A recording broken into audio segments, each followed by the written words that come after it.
Hi, I'm Alex from Novation. We're here today at Gear4music to take a look at our latest flagship synth, which is the Summit synth.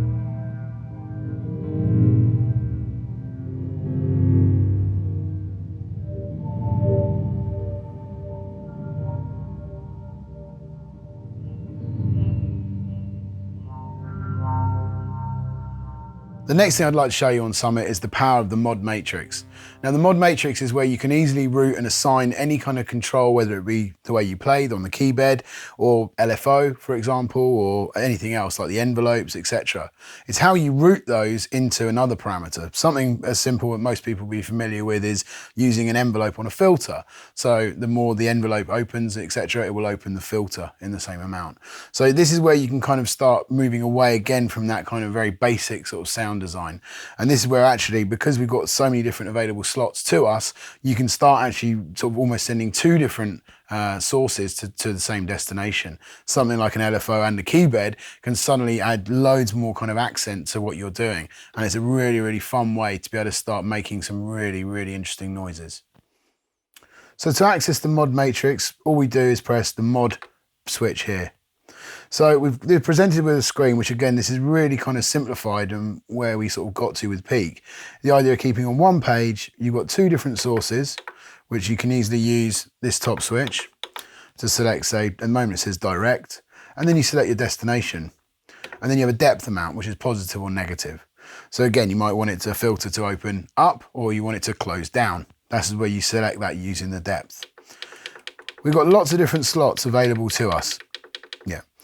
We've got lots of different slots available to us. There's 16 available slots, which are pretty much just for what I would call the main synth sounds. In addition to the mod matrix, we've also got an effects mod matrix. Now, the benefit of that is that we've got 4 available slots to us where we can easily assign things like, I don't know, the LFO 3 and 4. That could be assigned to maybe like the reverb level or the reverb time or delay time, etc. So you don't have to use up those really kind of valuable slots available to you on that main mod matrix. So that's kind of a neat feature that Summit brings with it. And it's a really interesting way, again, to start getting things routing wherever you want it, and then really kind of take it even further with the way the effects work.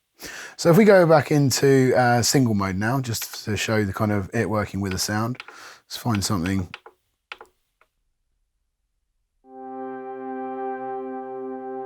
It's just a patch here, which is kind of a pad sort of sound. So what I'll do is I'll select my mod matrix. I might turn it up a little bit with distortion again. You kind of get that really nice kind of grit coming to life with this synth.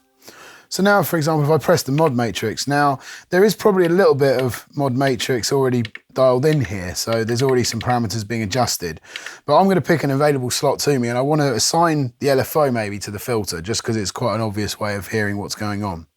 So I select the top button on the left here and I select my LFO 1, positive and negative. So the two ways the LFO will go will basically change the modulation. I want the destination for that to go to my filter. So all I do is select filter frequency. Now if we press the depth and we dial in, you know, an amount here, the positive amount, 48 for the sake of argument.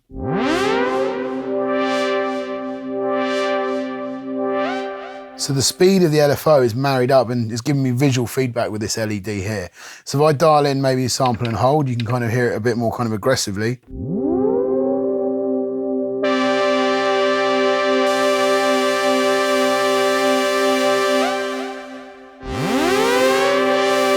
Now you can hear it a bit smoother when it's kind of using that sawtooth. So if I now play it again, and if we start adjusting the rate of that,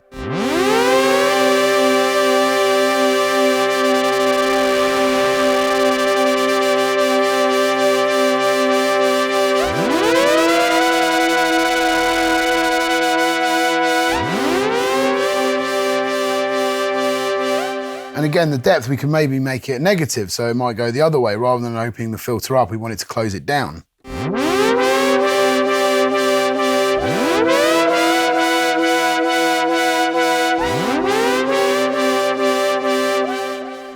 Now let's jump onto the effects modulation. So we maybe want something like there are some things here like the animate time's already set up. So animate is a really cool way of using kind of a quick button press to be able to, well, animate the sound. So if we go to animate 2 here as an example, I want it to go to reverb level, and I want the level to be quite high. Now if I go to animate 2 again, I might want the reverb time, and I want that to be quite high on the depth. So now if I then press this animate 2 button, it will suddenly make the reverb go loud, and it will also add the longer sort of decay time to the tail. So we'll now press the key. So that's got our LFO moving the kind of sound and the filter, and as I press 2, you'll suddenly hear the reverb go a bit more crazy.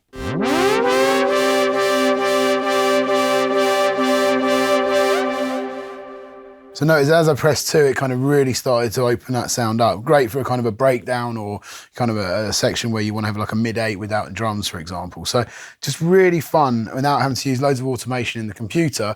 You can actually do a lot of that kind of effects building within this unit as well. So getting a little bit more into the sort of adjusting the sound setting, I'm going to hit initialize now just to take me back to kind of that basic saw wave again. Now, what I will show is the looping envelope now. So if we go into the looping envelope, if I use the envelope to sculpt that sound, apologies, it's not the most exciting of sounds.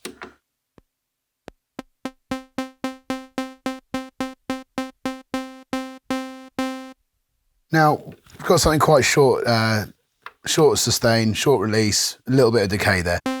So again, kind of percussive sort of sound. Now if we go into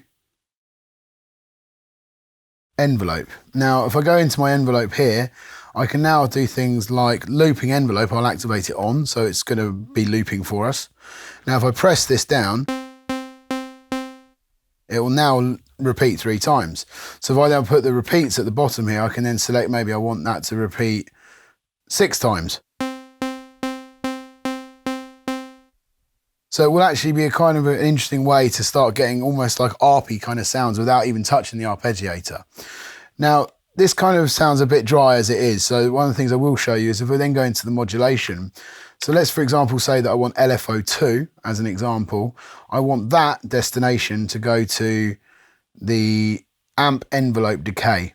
And I'm going to make the depth be a minus number because actually I want the LFO to adjust the amount of loops, repeats that you hear when it's looping. So now if I press the note,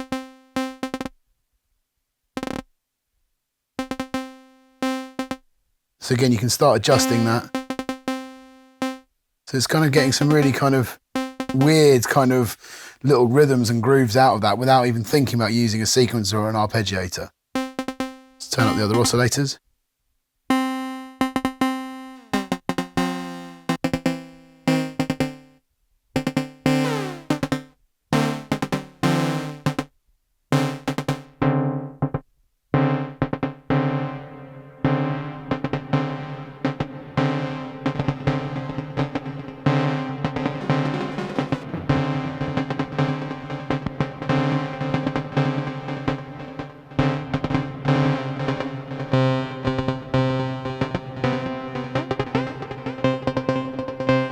So again, just real kind of interesting ways of kind of getting a little bit more under the hood when you're starting to design your own sounds. Those looping envelopes are kind of handy when you're starting to build those weird kind of rhythms and grooves. And again, both the mod envelope 1 and 2 and the amp envelope will work in the same way. You just simply activate the loop and then you can control in. So it's a really kind of nice way to start getting very creative with envelopes. For more information about it, please check the link beneath the video, and I hope you enjoyed the videos today.